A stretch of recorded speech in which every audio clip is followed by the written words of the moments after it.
Greetings once again, folks, and welcome to my Artsy Musings. Another episode, another session.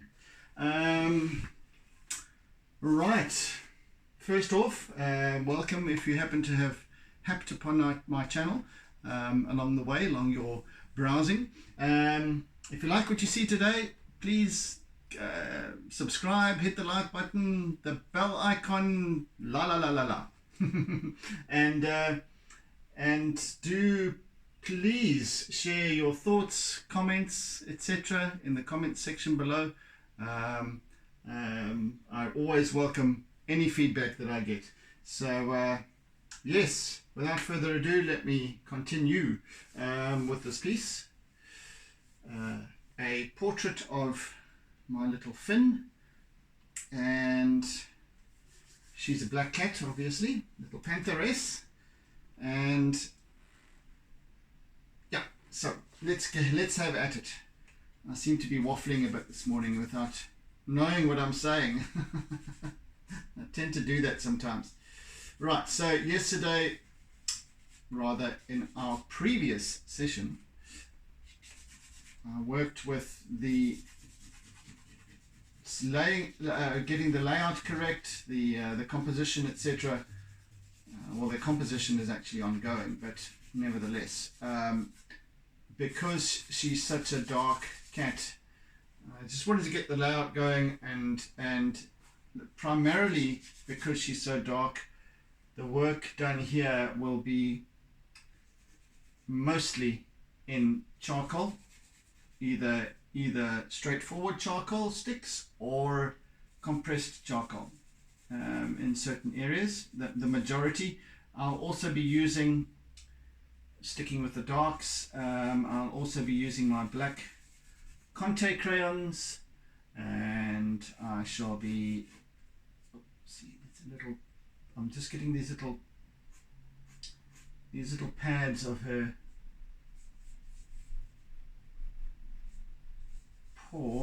back paw here sorted out. Just want to get those in place. Yeah, so mostly dark, a little bit of color. I'm going to throw in a little bit of color today, probably, because she's sitting in her usual spot, exactly where she probably is right now, once again, and which is under the hibiscus shrubs, and she loves to sit there in the dappled sunlight, right down at the bottom of the shrub, just watching the world go by. She does like to keep to the shadows and darker spaces, being the character that she is, but yeah, so she does like to keep to darker places, and where she blends in. She doesn't actually blend in because she's so dark that she actually stands out, but she doesn't. We won't tell her that. Even at night time, whereas Sage stands out for her bright white fur, Fynn is the opposite. She absorbs all the light. Her fur absorbs all the light, so she kind of stands out as this little black blob in the garden, even at night time. So really just establishing our charcoal basis and building on that. As I mentioned, I'll add a little bit of color today, just to get a feel of where that's going. I don't want to make the color too strong, I don't want it to overwhelm the artwork itself, so we'll keep it quite low key. We'll see how it goes. I want to keep it soft if I can, not very bright and vibrant, the leaves that surround her here. Let's keep that kind of mood going though.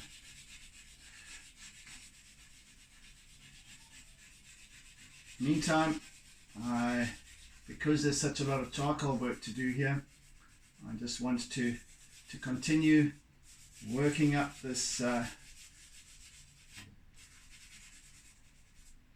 contrasting areas.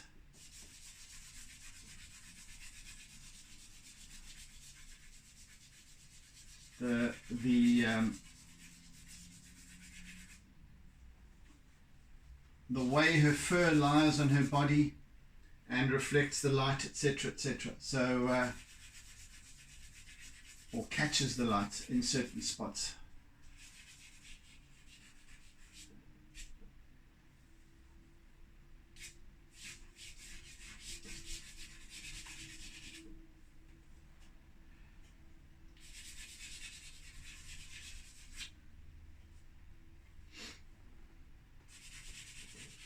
Just progressively working across the whole artwork. Let's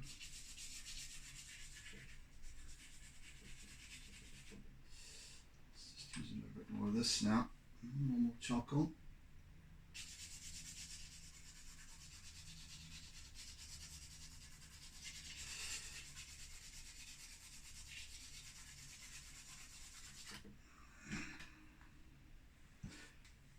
A lot of work, even though it's going to remain quite a sketchy, a graphically sketchy piece. There's a lot of work a lot of ground to cover, a lot of subtleties.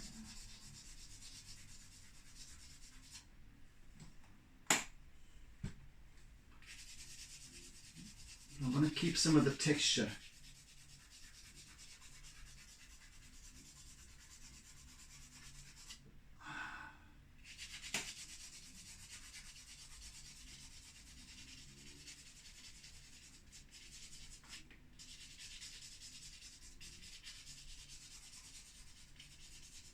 So slowly we work this piece up. It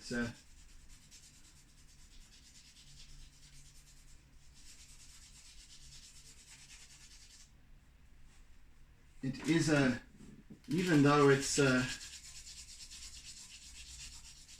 lot of loose charcoal work, it is quite, the subtleties are important because, as I said, there's a very fine balance in shadowing, in shade, slight undulations of her fur that reflect the light differently, and all of that. So yeah, quite a lot of subtle work to be done in building this, in building the form of our portrait. And all of these little things just add to her look. The way Fynn looks. She's not just a cat. So she needs to be a recognizable cat. So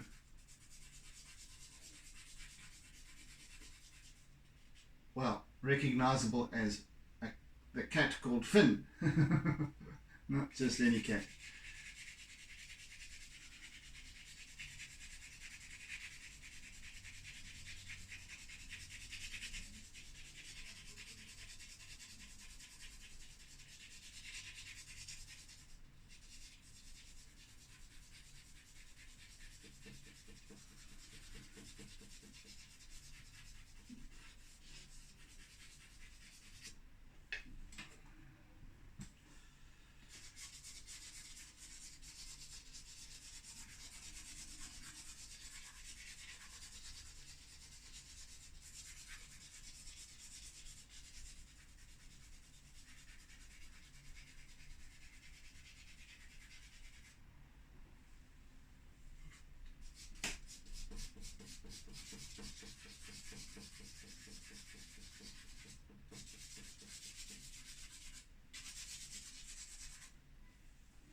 I don't have much to talk about today, it seems.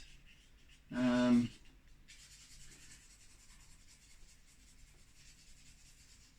that's par for the course on occasion.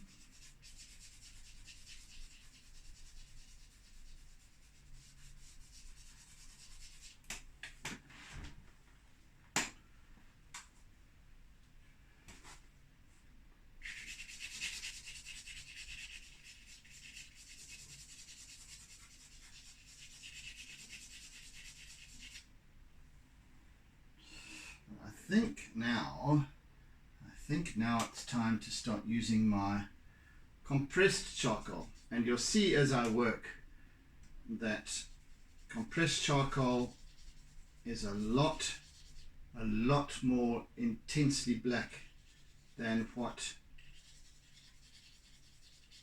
ordinary charcoal sticks are. Reason for that is it is essentially excuse the neighbors, it is essentially charcoal that has been reduced, powdered basically, and then compressed to form one of these little sticks. So it's very condensed, very dark inky black. So I can use it now to an advantage, where using it in, like, for example, if I was to have used it in Sage's portrait in the last series, Sage being white, predominantly white, any use of this very dark. Okay, so I was using, instead of using well, aside from the little bit of charcoal that I was using, and the white, of course, and other, for the gingery areas and so on, I was using the lilacs and blues to bring in the soft, very soft shadow, because of the reflectiveness of her fur. Any use of compressed charcoal there would have been an overkill. It would have been far too conspicuous, and it would have just essentially stuffed up the whole portrait. Here, she's all dark. I've got a few pale highlights, no whites basically, especially in her coat. So I can use so that the subtle the changes in the darks are very subtle. So I can bring that about by the majority being in the basis being in charcoal, and then using my compressed charcoal to accentuate the very deep dark shadow areas. And then what I'll do as well is I'll use, say, a lilac or a very pale blue to just hook up those highlight contours, some of them, especially on the light side of her, this down her forearm, foreleg, around the edges of her face, etc. Very subtly, of course, but I shall use it, and even then I'll be blending it in as well with the surrounding charcoal work. So yes, it is quite a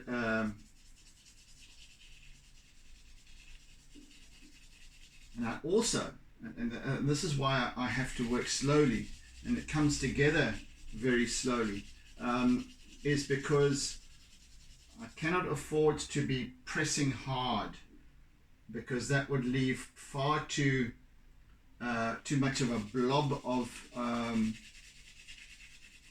black, and I want to keep that the graphic subtleties in play, so that it just builds up the form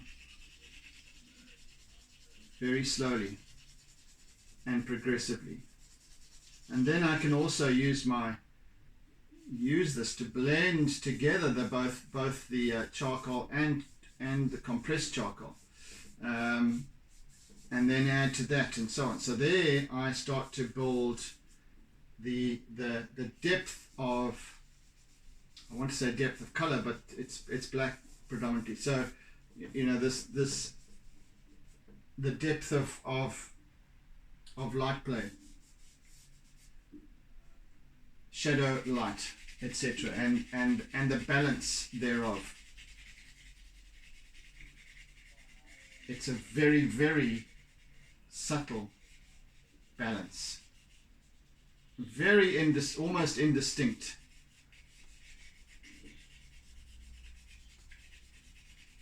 Unlike with sage, that any variation would be very much contrasting.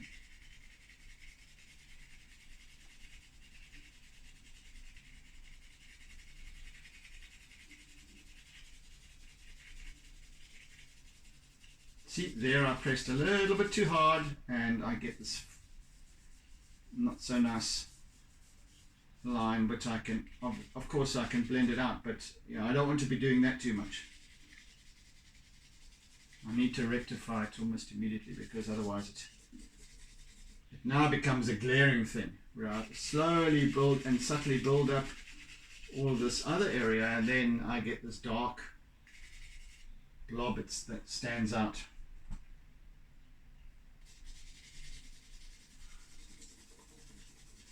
So, yeah, slow progress here. All good though.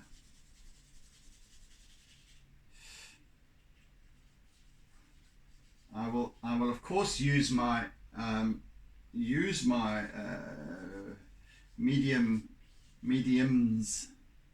a little bit stronger, but that will be for detail,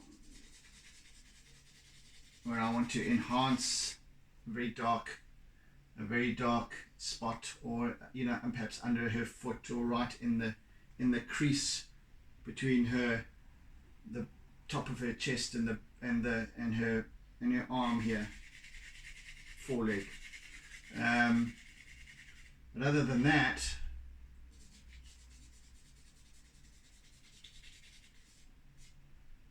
it's a game of subtleties.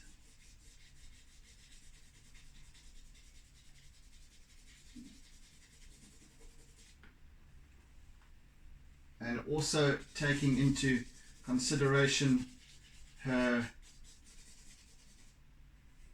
sort of her structure, her musculature, her fur, and its texture, of the texture of her fur and how it sits on her body, the direction it takes, etc. In some areas it's going that way, other areas it's going that way, sometimes down, sometimes up and around, and I have to be observant of that and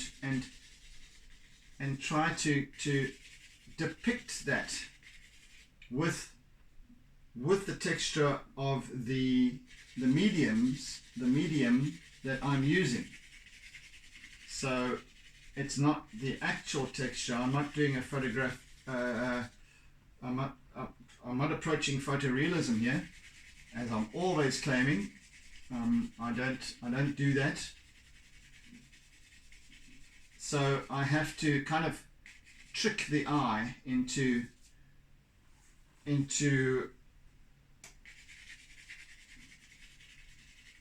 believing what you're seeing. So kind of trying to play a bit of a magician here with technique, really.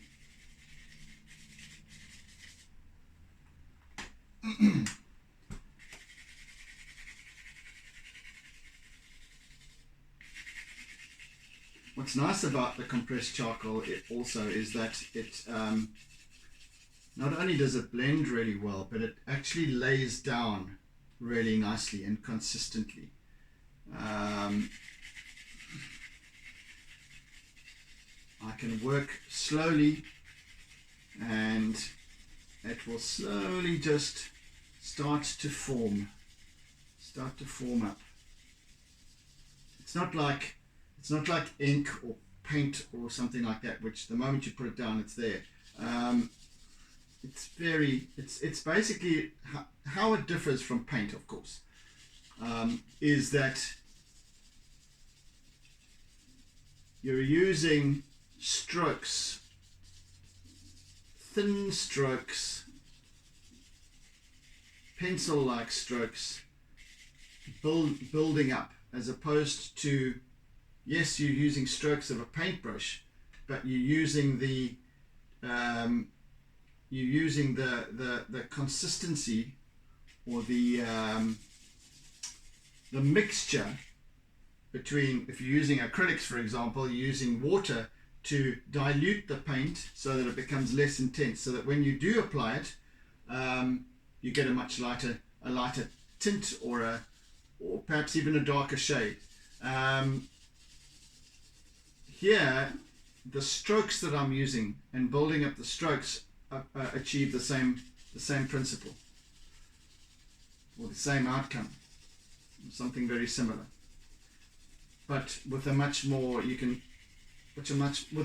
graphic texture.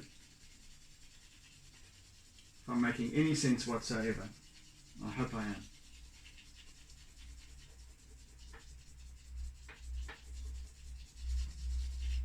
So I guess that's why, I mean, many of my friends and people refer to my work as painting, but it's actually not. It's drawing, and that's the difference, because painting is just that which I've just explained.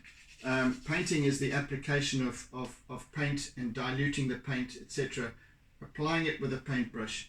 This, I'm using my little tool to apply directly onto the paper, and then blending it afterwards, blending it together. Just so I mix, if I'm going to, like mixing paint, for example, I mix the paint on my palette and then apply it to the canvas or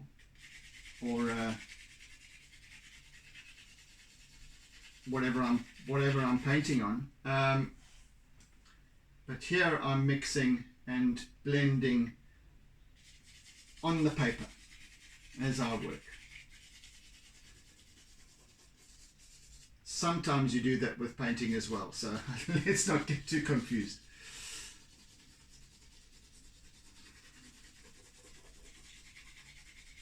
So as I was saying it, I was thinking, but there are quite a few people, artists who like to mix their, well, to a large degree, mix their paint on the canvas as they work. You can do that to a large degree. I'm getting into semantics here, but you basically have to have your base paints laid out on your palette, and sometimes you'll mix them on your palette first. I know with oils as well, you can also blend and work your colors together directly on the canvas. Some people do that as well, as opposed to waiting for layers to dry and then working over that and so on. Some people paint very quickly with oils. In fact, you assume that it's a very slow, laborious process, but it actually can be quite quick, because you can apply a lot of paint. You can apply paint thickly. It dries nice and consistently, but for me, it's very, very expensive. So I would love to be able to sit here and work on a very loose, rapid oil painting, for example. But because I am working regularly on an artwork, I simply couldn't afford to do it. it's yeah, in these, at this point, who knows what fortune will hold for me. I might be offering you an oil painting one of these days. Can certainly have done I did work on an acrylic last year towards in December, which I also shared the process. In fact, that was my first painting that I actually did that I offered on my Artsy Musings on my channel, and that was the Protea or Proteas.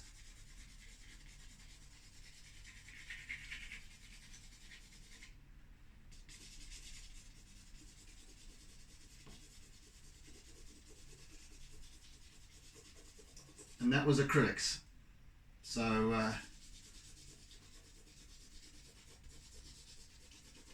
and that didn't take any longer than working in charcoals and chalk pastel, because I do like to work quickly.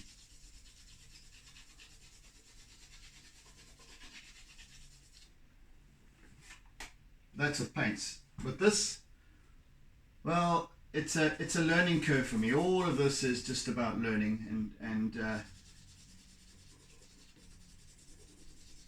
so I try new things. I have new experiences. I mean, this piece, you know, first I did KitKat, who's a stripy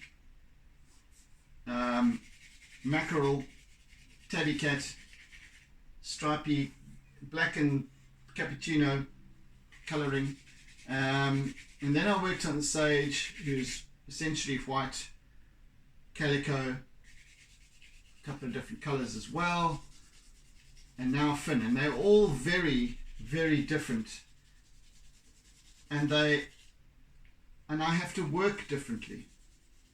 I have to observe differently. I have to work with the balance of light very differently, far more subtly with this piece than I have with the others, which is in and of itself very interesting to me. And that's why I'm always saying these sessions, aside from just being able to share it with you guys, is my, you know, that they offer me the platform to develop my skills, to grow, to find out why I do what I do, how I do it, etc. And that's very, very important to me.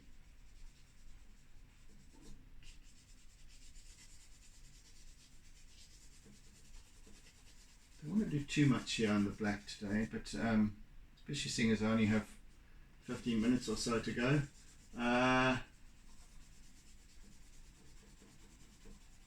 I do want to introduce a little bit of colour. I did say I was wanting to bring some in with the leaves, and hopefully I'll get some time to do that. But goodness me, this is the most intricate work, actually.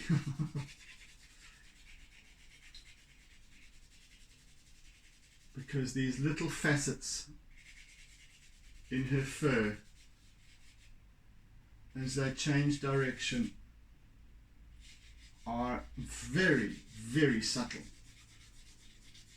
And any spot that's overly dark, or it will change her character altogether. It will change the whole look and appeal of the artwork. I don't want that to happen. So even though I'm doodling away here, as I like to do, to doodle do, I'm still paying very close attention to to the detail and how I'm interpreting it and how I am rendering it. So it becomes about energizing. As with any other work, with a seascape, it's about the energy, feeling the energy. I'm feeling as if I've got her right in front of me and able to touch her and stroke her and feel those contours and so on, even in her skull, the strength of her little arms, her legs, her body, the compactness of her, etc., by contrast to Sage, who's very delicate and skinny, and yeah, it's fascinating. So the only way really I feel that I can work that truthfully, authentically, is to energize it, to feel it, to feel as if I'm actually just caressing her fur here. And then hopefully it will translate into a visual representation of the energy. Make sense? Can't say. I can't say because I don't know. One of my favorite sayings. One of my favorite cop-out sayings. Can't say because I don't know.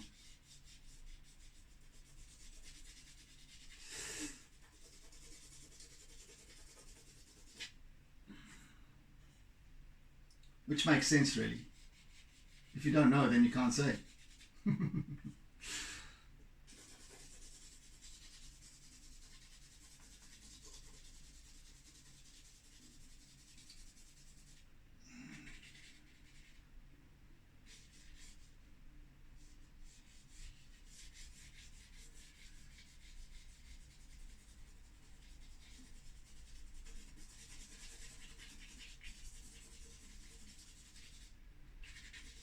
Good golly, Miss Molly, this is quite a thing.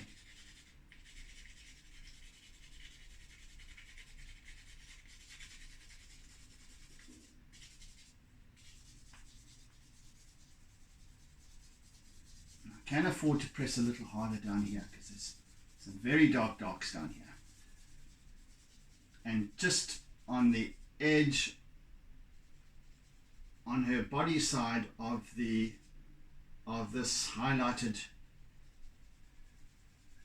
outer edge of her foreleg.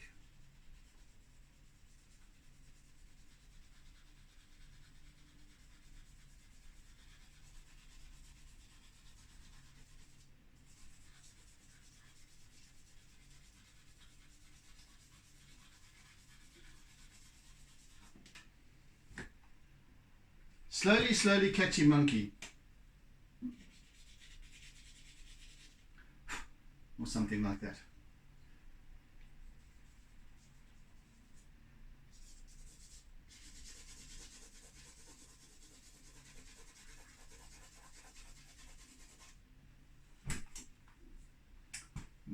Okie dokie dokie. I do want to... I just want to start introducing a little bit of the green now. So let's do that. What should I? Let's work with our... No. I think let's go with this a little bit.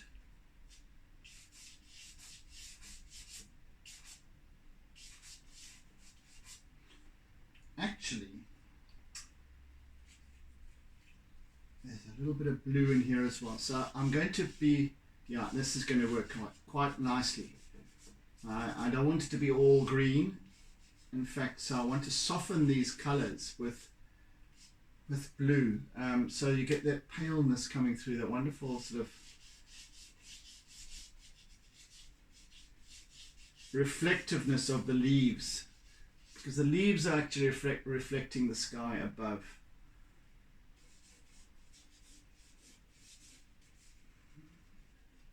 So even though the leaves are green, there is a large portion of their surface which is in fact blue. But anyway, I'm going to I'll introduce that later on. I just wanted to make that observation for myself to begin with, and also using this color as well. Wait, no, that color there, I think. Yeah, a little bit of pale yellow as well.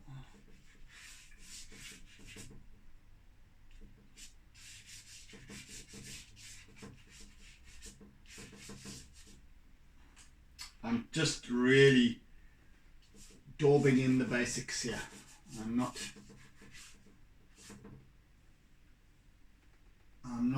sticking to any shapes in particular of these leaves. I've got them very roughly demarcated. God, tongue twister. I just want to indicate color here a bit.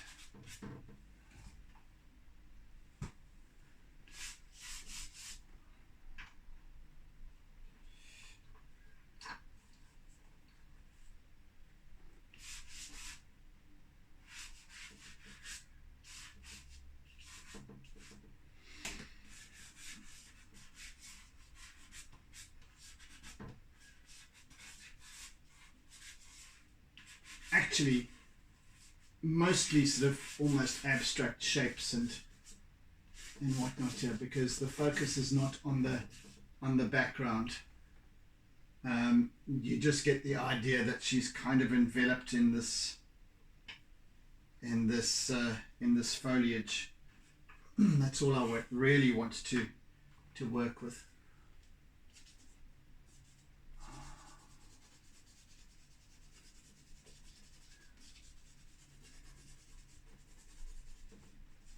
Sort of indistinct shapes and what have you, but aside from that,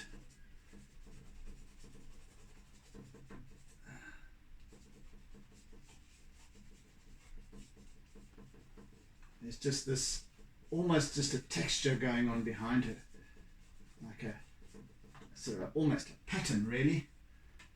We've got these couple of leaves that are in front, and some just in front but above, and others behind, receding off into the depths of the shrubbery. And I'll be using some charcoal to work that up a little bit more as well.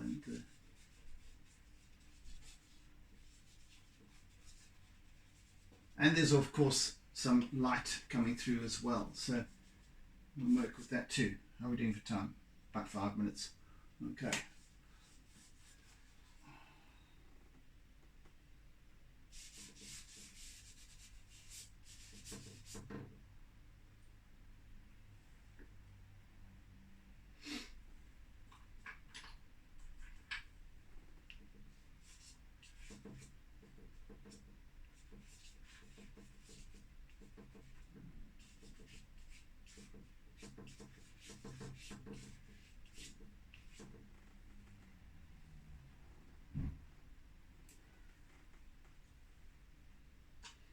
And then of course a few browns and things going on in the background as well. Too overly attentive to that actually, but there are some. And just doodling around here, oodles and oodles of doodles.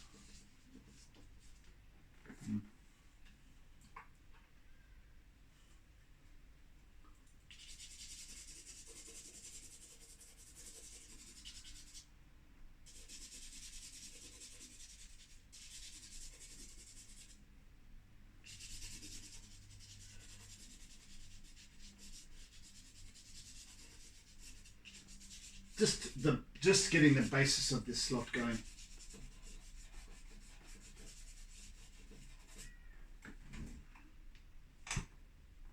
Looks a bit insipid at this point, but that's okay. The detail and strengthening of form will come in due course. And along with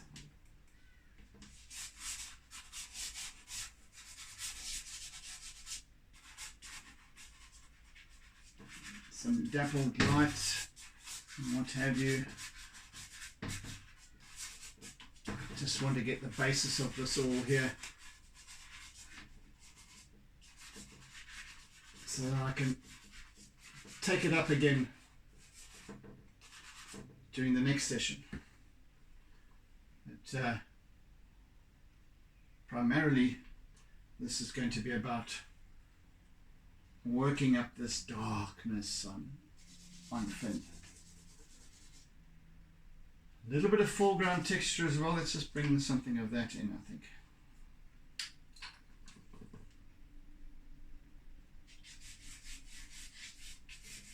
Again, this texture is now completely different to that of her fur. Nowhere near as dark, so I just will soften that out really well. I need to get rid of some of these little guidelines as well before I go any further.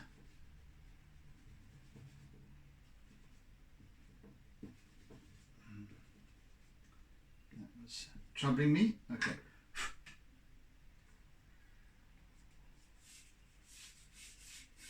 So I've got some little bit of texture going on down here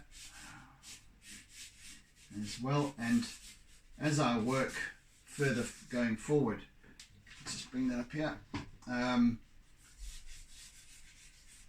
The contrast will become much more apparent.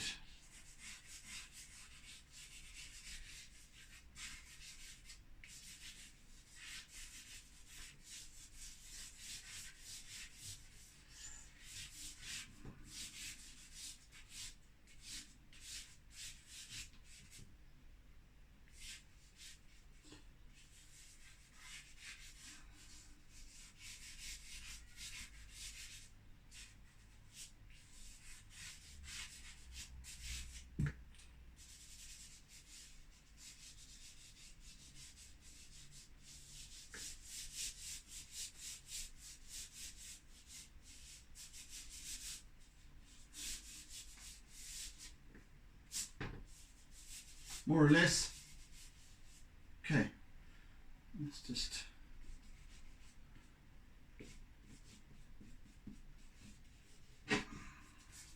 more or less, and that'll give me something better to work with going forward. Right, little Fynn, you have a long way to go, so yeah, but that's about it for this session. So yeah, thank you for joining me. Yeah, it's a very different styling, composition even to the last piece and the one before that. They're all very, very much unique and in their handling, if anything else, if nothing else. So yeah.